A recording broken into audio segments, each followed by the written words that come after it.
You are listening to the AI World Podcast, your trusted source for the latest innovations, insights, and trends in artificial intelligence, blockchain, fintech, and decentralized technologies.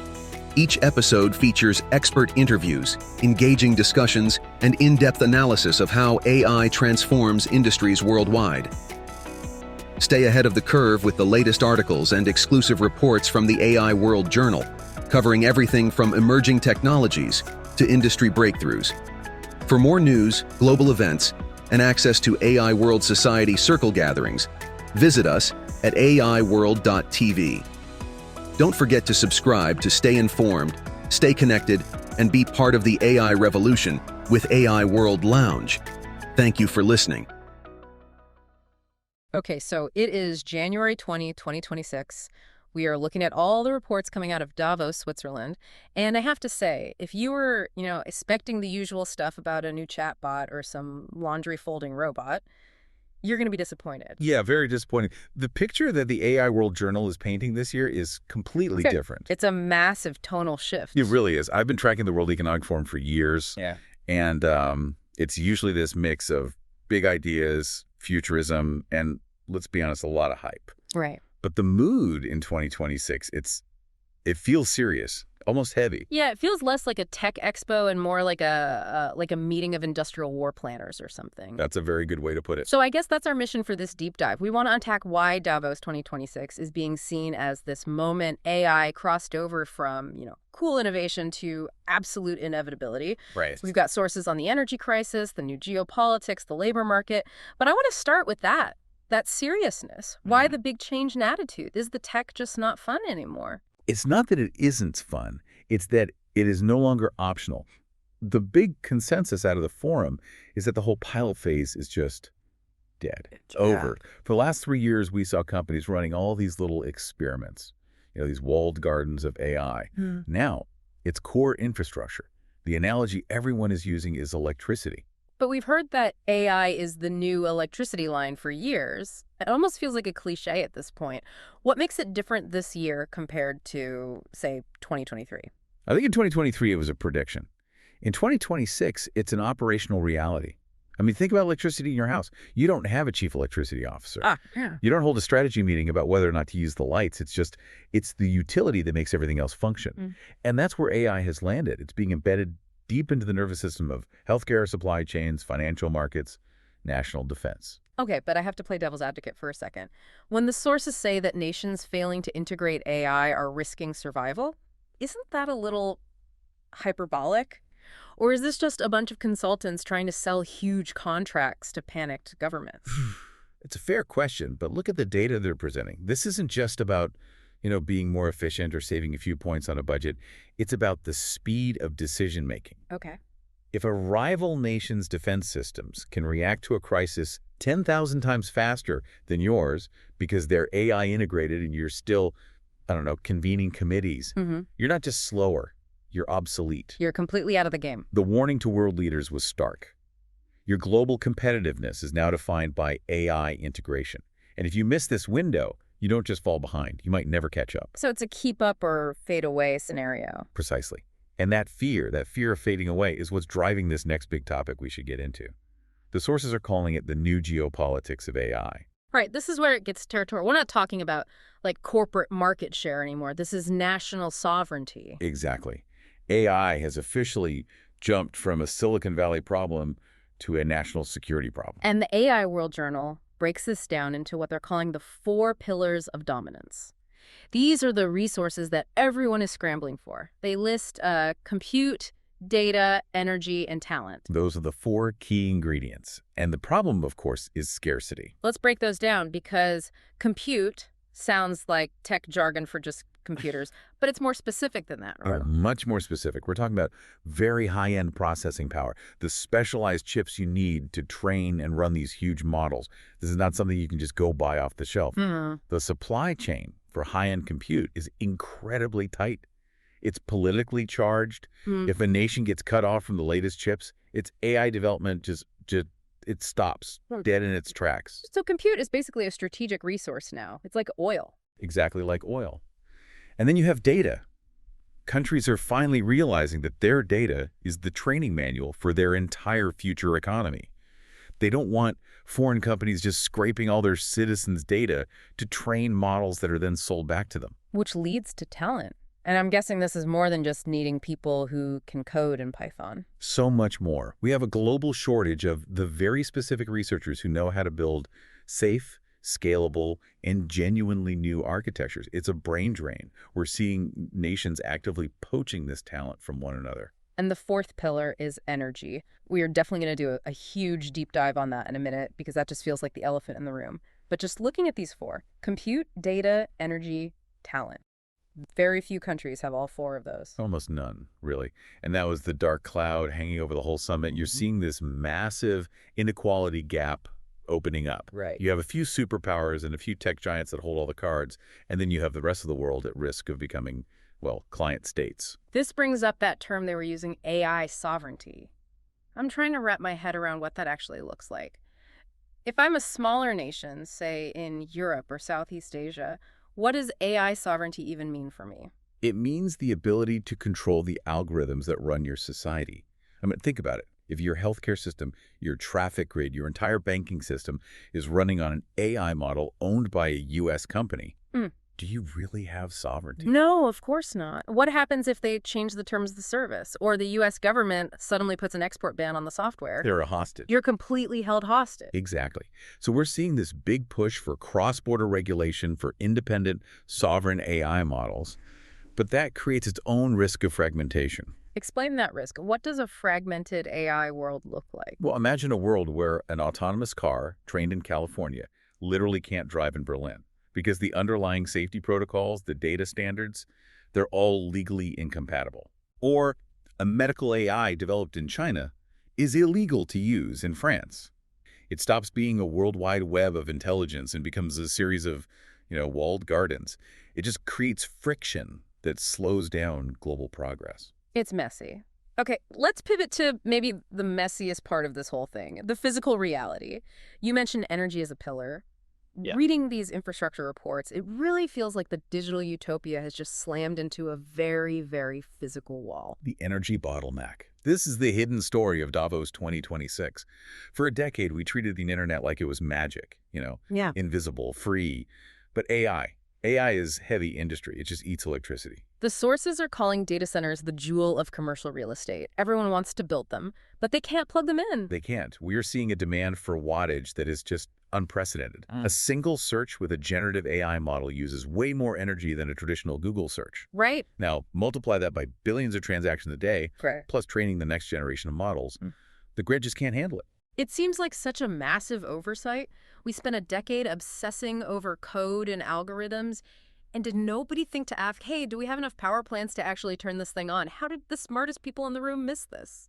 I don't think they missed it, but they definitely underestimated the speed of scaling. And now we're seeing some very aggressive moves to fix it.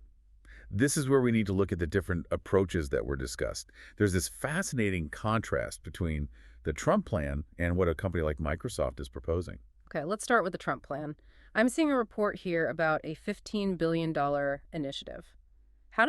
What are the mechanics of that? Usually infrastructure is the government's job. Not in this model. The news item outlines a really transactional approach. The administration is basically looking at the tech giants and saying, you are the ones breaking the grid, so you're going to pay to fix it. So it's a direct levy, like a tax. It's structured as a requirement for expansion. So if you want the permits and the grid access for your giant new data centers, you have to contribute to this fund. The political logic, at least according to the reporting, is to shield the average household. They don't want your grandmother's electricity bill to triple because OpenAI needs to train GPT-6. It's very blunt. You break it, you buy it. It is. It treats energy purely as a transaction. Yeah. But then you look at Microsoft's community first model, which they presented at the forum, and it's a completely different philosophy. How so? I mean, they're still paying for the infrastructure, aren't they? They are, yes. But the framing and the execution are totally different. Right. Microsoft is committing to covering the full power and infrastructure cost. Absolutely. But they're also focusing heavily on something called water stewardship. Water? Why water? Data centers generate an incredible amount of heat. They have to be cooled, and that often uses a lot of water. In many communities, especially places with droughts, a new data center is seen as this parasite that just drinks up the local water supply. So Microsoft's approach is to invest in water replenishment projects and local job creation to try and make the data center a stakeholder in the community, not just some humming fortress on the edge of town. Okay, so one is a top-down federal mandate, pay the $15 billion, and the other is more of a soft power strategy to avoid, local pitchforks. That's it. Exactly. Because they know if local communities start blocking these construction projects, the entire AI revolution grinds to a halt. And it's not just plans. I'm seeing this Saluna and Metroblock story out of Texas. This is happening right now. Yeah, that's the Saluna expansion. They're building a 100-megawatt AI-ready data center. Can you contextualize 100 megawatts for me? Is that a lot? It is massive. That's enough power to run a small city. And they're not just plugging it into the wall, they're co-locating it with renewable energy sources to try and balance the grid load. Wow. It just reinforces this whole idea that AI isn't just code anymore. It's steel, it's concrete, it's land rights, and high-voltage transmission lines. That's the part that really sticks with me. We think of AI as the cloud, but the cloud is actually a very loud, very hot building in Texas that needs its own power plant just to run. The cloud has a smokestack, as one analyst put it. Okay, so we've covered the machines, we've covered the power plants. What about the humans? Davos usually loves to talk about the human condition. What was the vibe around jobs? It was a mix of deep anxiety and some very forced optimism. The key word you heard everywhere was trust. There's a real recognition that the public is scared. The fear of displacement hasn't just vanished because the tech got better. I feel like we have been talking about reskilling for 5 years, but nobody ever actually knows what it means. Did they offer anything more concrete this time around? The consensus solution is augmentation rather than replacement. The argument goes that AI should handle all the drudgery so that humans can focus on strategy and creativity. But the warning to governments was very specific. If you don't invest in large-scale reskilling programs right now, you are going to face serious social instability. Because that gap between the AI literate and the AI illiterate is just getting wider and wider. Exactly. And that ties directly into this concept that kept coming up, responsible acceleration. Responsible acceleration. That sounds like a complete oxymoron. Drive as fast as you can, but please be safe about it. It's the tightrope walk. The leaders at Davos know they can't slow down, not with the geopolitical race we were just talking about. If the U.S. slows down, China pulls ahead, and vice versa. Right. But they also know that if they just accelerate without any guardrails, without protecting democratic values or privacy or labor rights, they will trigger a massive, massive public backlash. So responsible acceleration is basically them saying, we are going to go incredibly fast, but we promise to wear a seatbelt. And we promise to install airbags. Whether those airbags actually work, well, that's the big question. Let's bring this down to the business level for a second. We've talked about nations, power grids, but if I'm a CEO or even just a department head listening to this, what's my takeaway from Davos 2026? The takeaway is that the toy phase is completely over. Success isn't about having the coolest demo anymore. It's about operationalizing intelligence. Operationalizing. That is a classic corporate buzzword. What does it look like in practice? Give me an example that isn't just, we installed a chatbot. So the case study that was really the talk of the forum was a company called Sutherland. They're a digital transformation company, but what they're doing is very specific. Yeah. They're not just selling software. They're fundamentally rewiring business processes. Okay, so take a mortgage application. In the old world, even the digital old world, that application might touch 5 different humans, go through 3 different legacy systems, and take days to get approved. Sure. Sutherland is using applied AI to coordinate that entire flow autonomously. They're focused on the outcome, like a 4-second approval, not just on the individual tool. So it's not about the AI writing an email. It's about the AI understanding the entire workflow from start to finish and then just executing it. Precisely. And this highlights what the AI World Journal called the coordination problem. What's the coordination problem? It's the big realization that you can't just drop an AI model into a company and expect magic to happen. AI reshapes everything it touches. Your data flow, your energy use, your staff's daily tasks, your compliance risks. Operationalizing AI means coordinating all of those moving parts at the same time. That sounds incredibly difficult. It is. It's the difference between buying a Ferrari engine and actually building a car that can drive 200 miles per hour without blowing up. Most companies have the engine now. Very few have built the car. And that really seems to be the theme of the whole summit, doesn't it? Whether we're talking about nations coordinating energy grids or companies coordinating workflows, we've moved from invention to integration. And integration is messy. It's expensive. And it requires a whole lot of physical stuff. So let's try to wrap this up. We started by saying Davos 2026 was a turning point. We've gone from talking about AI as this fun experiment to treating it like electricity, like a geopolitical weapon and like a massive drain on the power grid. It's the shift from the digital playground to the physical battlefield. And the AI World Journal sums it up with a really strong take. They say the question is no longer if AI will reshape the world. That's a done deal. The question is who gets to shape AI? And on what terms? Is it going to be shaped by democratic values? Or by authoritarian control? Yeah. Or just by whoever happens to have the most copper wire and water rights? It really flips the script. We spend so much time looking at our screens, thinking the future is happening up in the cloud. But after this deep dive, you realize the future is being decided in boardrooms, in concrete plants, and in sessions about energy tariffs. The technology is digital, but the control is very, very human. That is the thought I want to leave you with. We always think of AI as code. But if this reporting is right, the future of AI isn't just in the algorithms. It's in who owns the copper wire and the concrete. If you don't have the physical assets, you don't have the AI. And once that concrete sets, it is very, very hard to change the foundation. Thanks for diving in with us. We'll see you on the next one.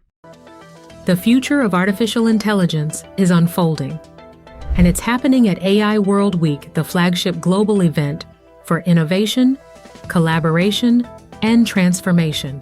This flagship global AI event is designed to connect visionary leaders, trailblazing entrepreneurs, and influential thinkers to explore the endless possibilities of AI. Experience groundbreaking technology that redefines industries and inspires progress. Join thought-provoking discussions on ethical AI, digital equity, and the transformative role of technology in our world. Build meaningful connections that catalyze innovation and drive impact. AI World Week is powered by AI World Society, a global movement dedicated to advancing AI responsibly and ensuring it serves humanity. Together, we're shaping a smarter, more inclusive, and equitable future. Continue your journey beyond the event with the AI World Journal, offering expert insights, in-depth analysis, and the latest trends shaping the AI landscape. This is your opportunity to lead, to innovate, and to transform the world with AI. AI World Week. We invite you to join us and embrace the AI revolution.